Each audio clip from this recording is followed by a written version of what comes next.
Nathalie Lévy, Isabelle Millet. Et on prend donc tout de suite la direction de Matignon, puisque les syndicats, on vous le disait, viennent à l'instant de sortir de leur réunion multilatérale avec Édouard Philippe. Premier à prendre la parole, le leader de la CGT, Philippe Martinez, on l'écoute.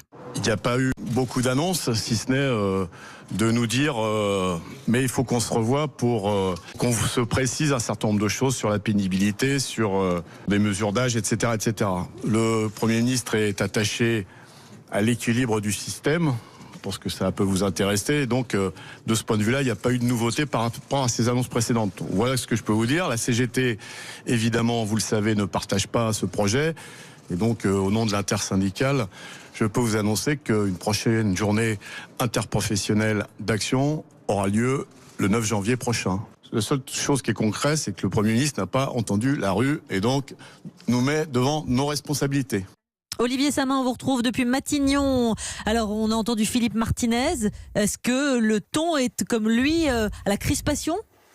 Mais écoutez, ce qu'on peut dire, c'est que visiblement, la situation s'est assez peu décantée au fond par rapport à hier soir, puisque le Premier ministre maintient son exigence d'un retour à l'équilibre à assez brève échéance via l'instauration d'un âge pivot, ce que la CFDT rejette. Les ouvertures, puisqu'il y en a quand même eu, les ouvertures concernent les autres points que réclamaient les syndicats réformistes qui sont favorables à l'instauration d'un système universel par points, c'est-à-dire une meilleure prise en compte de la pénibilité, le mécanisme de transition pour certaines professions et pour la fonction publique, le minimum de retraite qui pourrait être amélioré par rapport à ce qui était prévu initialement, autrement dit les 1 000 € pour quelqu'un qui a travaillé toute sa vie à un salaire proche du SMIC, et enfin les fins de carrière.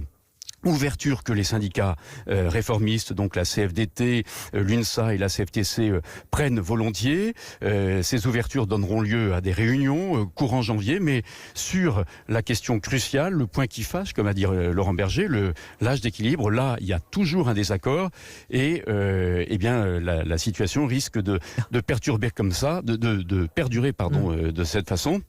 Voilà, ce qu'on attend maintenant, c'est la prise de parole du Premier ministre Édouard Philippe. Elle doit intervenir dans les toutes prochaines minutes. Merci beaucoup Olivier Samin depuis Matignon pour Europe 1.